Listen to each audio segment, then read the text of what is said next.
Quran, show me one inconsistency. One inconsistency. Show me one. Well, the Quran doesn't say that. Show me in the Quran.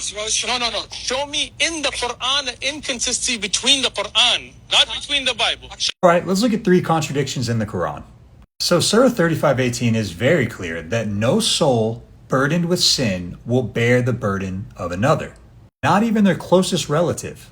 But Surah 16:25 says, let them bear their burdens in full on the day of judgment, as well as some of the burdens of those they misled without knowledge. This is a clear contradiction because there actually is a group of people who can bear the burden of others. It's those who mislead others without knowledge. They can not only bear their own burden, but also those who they've misled. Surah 3:7 says that there are verses that are precise, and then there's others that are elusive or ambiguous.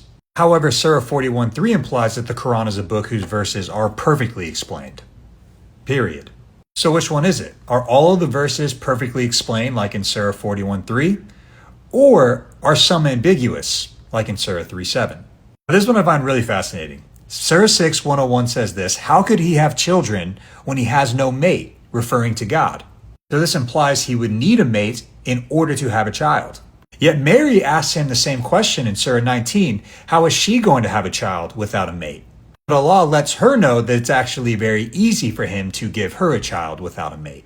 So which one is it? Can Allah create a child without a mate or not?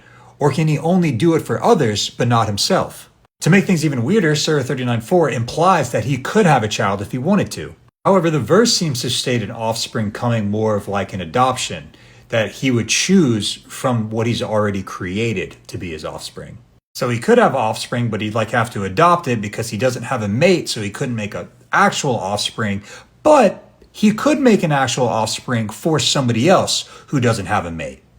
This is the epitome of inconsistent. Because there are inconsistencies and contradictions and things like these all over the Quran. The guy in this video was just betting on the notion that the Christian he was talking to had never read the Quran before. But if you pick up the Quran and just start reading through it, you'll see inconsistencies all throughout it.